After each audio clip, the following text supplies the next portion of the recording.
Media మిత్రులందరికీ నమస్కారం. నిన్న మధ్యాహ్నం 1:40 జరిగిన విషాద సంఘటన ఇంకా దేశ ప్రజలందరి మధ్యలో అలాగే ఉంది. ఎన్నడూ ఊహించలేరు. ఎక్కడో సముద్రం మధ్యలో ప్రమాదం జరగటం లేదా కుట్రదారులు కూల్చివేయటం కొన్ని సంఘటనలు మనం అప్పుడప్పుడు 5 ఏళ్ళకో 10 ఏళ్ళకో చూస్తాం. కానీ ఇలా కళ్ళెదురుగుండా అక్కడే ఎగిరిన విమానం 650 అడుగులు పైకి వెళ్ళి కూలిపోవటం, ఎందరో ప్రజలు విమానంలోని వారే కాకుండా ఒక ఆయన మృత్యుంజయుడు ఉన్నాడు, సంతోషం. కానీ సుమారు ఒక 80 నుంచి 90 మంది భోంచేస్తున్న వాళ్ళు, హాస్టల్లో ఉన్న వాళ్ళు కూడా మరి సడన్గా ఇలా మృత్యువాత పడటం ఇది పెను విషాదం.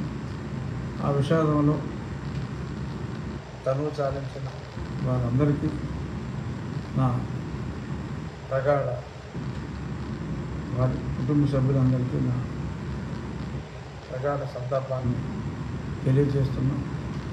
మళ్ళీ ఇటువంటి సంఘటనలు పునరావృతం కాకుండా ఏం చేయాలనే దాని మీద పెద్దలు నరేంద్ర మోడీ గారు కూడా అక్కడే పర్యటిస్తున్నారు. ఈరోజు ఉదయం నుంచి మళ్ళీ BGCA సంబంధిత శాఖలన్నీ కూడా మరింత అప్రమత్తమై రాబోయే రోజుల్లో ఇటువంటి విపత్తులు జరగకుండా చూడాలని, ఇటువంటివి జరగకుండా ఏదైనా మన కష్టం వచ్చినప్పుడు భగవంతుడిని ప్రార్థిస్తాం. ఆ భగవంతుని ఇటువంటి విపత్తులు లేకుండా చూడాలని ప్రార్థిస్తూ మరొక్కసారి ఆ దుర్ఘటనలో మరణించిన వారి కుటుంబ సభ్యులందరికీ సానుభూతి తెలియజేస్తున్నాం.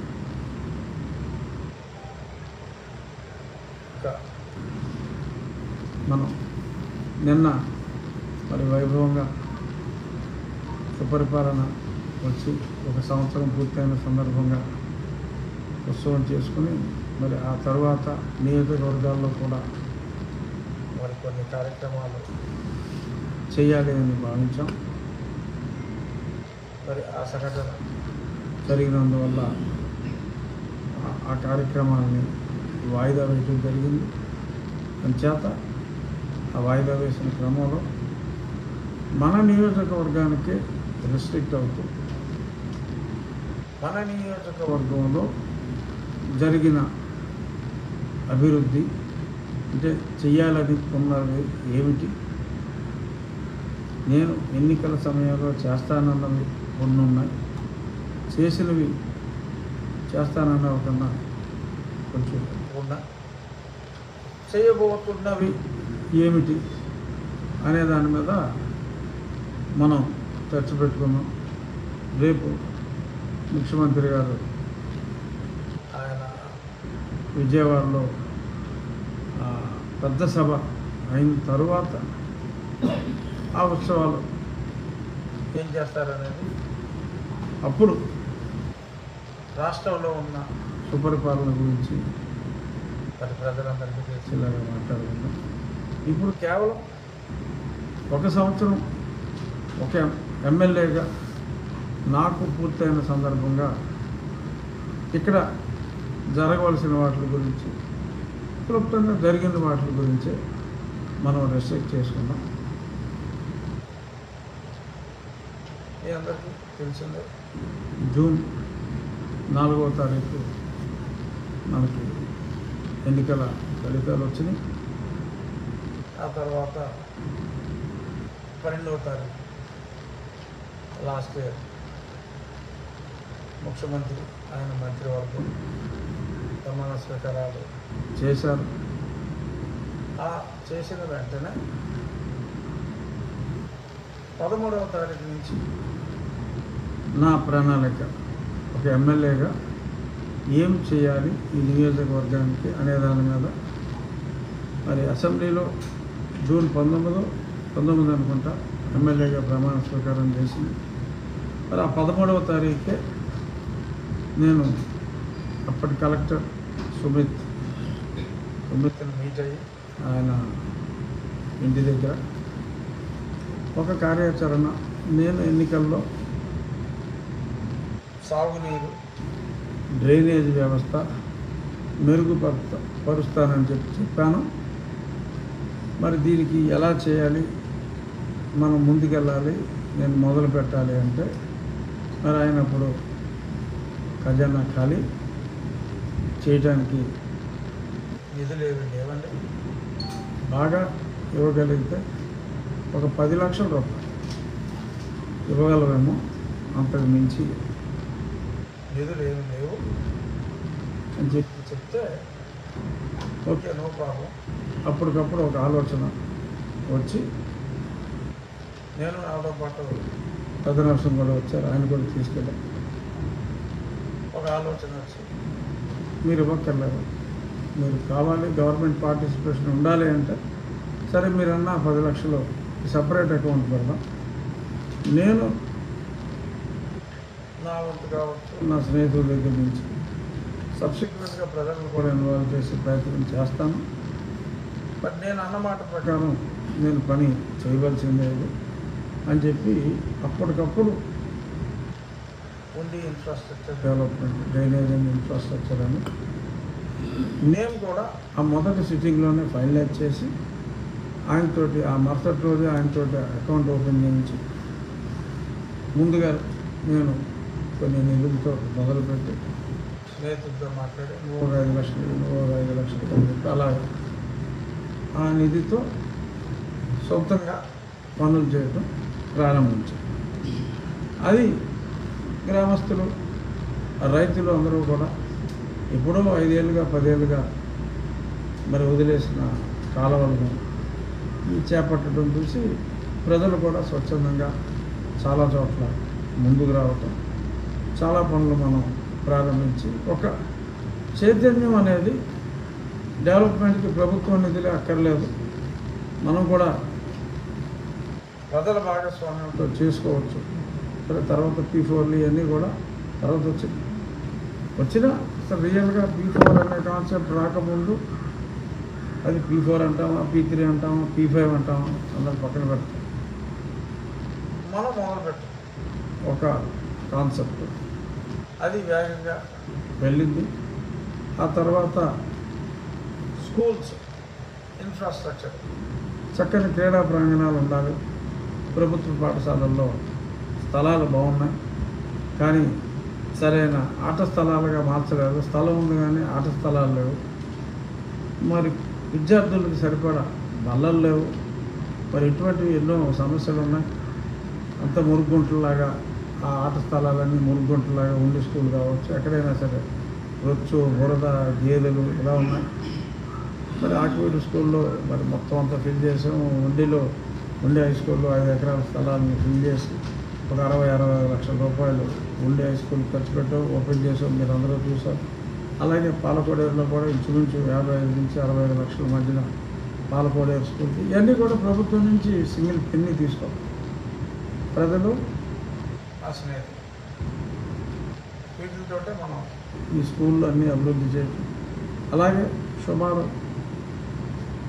1500 నుంచి 1700 బెంచ్లు, ఇంకా మాకు బెంచ్లు అక్కర్లేదనేదాకా మాకున్న విద్యార్థులకి బెంచ్లు చాలు అని హెడ్ మాస్టర్లు చెప్పేదాకా ఇన్ని స్కూళ్ళకి కూడా బెంచెస్ అన్నీ కూడా ప్రొవైడ్ చేయటం, ఆ బేసిక్ ఇన్ఫ్రాస్ట్రక్చర్ ఇవన్నీ కూడా క్రియేట్ చేసాం. ఇంకొక ఇది మన ఏంటది మన హాస్టల్స్ కాదు ఈ హాస్టల్స్ మన సోషల్ వెల్ఫేర్ హాస్టల్స్ అన్నీ కూడా కరెక్ట్ గారు వాటి పరిస్థితి బాగోలేదు అంటే మరి సోషల్ వెల్ఫేర్ ఒక 4 హాస్టల్స్ని మనం అన్ని విధాల టాయిలెట్స్, బేసిక్ ఇన్ఫ్రాస్ట్రక్చర్ వాళ్ళందరికీ సుమారు ఒక 250 మందితో 350 మందితో మంచాలు దుప్పట్లు, పరుపులు, ఫ్యాన్లు వాళ్ళకి చాలా దుర్భరంగా ఉన్నాయి హాస్టల్స్ నిర్వహణ. అవన్నీ కూడా దాతల సహకారంతోనే మొదలుపెట్టాం. డ్రింకింగ్ వాటర్ అనేది పెద్ద సమస్యగా ఉంది. మరి ఎవరో కూడా ఊహించలే డ్రింకింగ్ వాటర్ సమస్యకి ఇంత త్వరితంగా పరిష్కారం జరుగుతుందని. మరి ప్రభుత్వం ఒక 18 మైక్రో ఫిల్టర్స్ శాంక్షన్ చేస్తే కెనరా బ్యాంక్ ద్వారా మనం ఒక 25, అని నా స్నేహితుల ద్వారా ఇంకొక ఆల్మోస్ట్ ఒక 15 ఎంపీ లాట్స్లో ఒక 4 పెట్టాం. అది కూడా ఒకటి మళ్ళీ దాతల నుంచే లాస్ట్ వీక్ క్లియర్ చేసాం. 3 అంటే 3 పెండింగ్లో ఉంటాయి. అది ఎంపీ లాట్స్. నా గతంలో నా ఎంపీ లాట్స్లోనే పక్కన ఉన్నవి సుమారు అప్పుడు గత కలెక్టర్ జగన్మోహన్ రెడ్డి ప్రోద్బలంతో ఇచ్చినవి చాలా ఆపేసి ఫండ్స్ యూటిలైజేషన్ అవ్వకుండా చేశారు. అది ఇప్పుడు కొత్త ఎంపీగా ఎన్నికైన వరం గారి ఖాతాలోకి వెళ్తాయి. వరం గారికి కూడా నేను చెప్పడం జరిగింది. నా అమౌంట్ ఏదైతే ఉందో ఆ నియోజకవర్గాన్ని, నా ఇప్పటి నియోజకవర్గాన్ని మ్యాక్సిమం కేటాయించమని చెప్పడం జరిగింది. అందులో ఆ 3 ఊళ్ళో కూడా అయిపోతే ఇంకా మంచినీటికి ఇబ్బంది అనేది ఉండదు. బట్ మంచినీరుకి మరొక పెద్ద సమస్య ఈ రైతులు, చేపల చెరువులు, రియల్ చెరువులు రైతులు దర్జాగా పోతే పక్కవాడు ప్రాణమే కదా అనే వాళ్ళంతా భీమవరంలో ఉంటున్నారు. అక్కడ కాలువలన్నీ కలుషితం చేస్తూ ఊర్లో పోతున్నారు. వీళ్ళు మున్సిపాలిటీ నీళ్ళు తాగుతున్నారు. అది కరెక్ట్ కాదు. మరి ఎవరైతే చెరువుల్లో నీళ్లు డైరెక్ట్గా పంట కాలాల్లో కలుపుతారో వాళ్ళ మీద తీవ్రమైన చర్యలు కూడా మరి గతంలో ఎప్పుడు ఎవరు ఊహించలేదు. ఆ చర్యలు కూడా చట్ట ప్రకారం ప్రజల ఆరోగ్యంతో ఆడుకోవటం అనేది చాలా తప్పు అనే దీంతో ఆ కలిపిన వాళ్ళని మీడియా మిత్రులే 4 పట్టించారు. వారికి మరి తగు విధంగా మరి చేయవలసింది చేసి మరి దాన్ని ఆల్మోస్ట్ అరికట్టే దిశగా వెళ్తున్నాం. ఫిషరీస్ ఆఫీసర్స్ని టీములు వేసి ఎవరికి ప్రొవిజన్ లేదో డ్రైనేజీలో కలపడానికి అవి ఐడెంటిఫై చేయండి. 15 రోజులు సమయం ఇద్దాం. పైప్ లైన్ వేసుకుంటే ఎలా చేద్దాం. పైప్ లైన్ కూడా వేసుకోలేము అంటే ఆ చెరువుల పర్మిషన్ క్యాన్సిల్ చేస్తాం. కొత్త బావచ్చు ఒక 500-600 ఎకరాలు. ప్రజల ఆరోగ్యం ముఖ్యం. ఎంతోమంది చనిపోతున్నారు. క్యాన్సర్లు వచ్చి సడన్గా డయేరియా వచ్చి చనిపోతున్నారు. ఏదో ఒక గ్రామంలోనే మరి కలవకూడ అవతల గ్రామం గుజరాత్లో మోడీ దగ్గర 8 2-3 నెలల కాలంలోనే చనిపోయారు.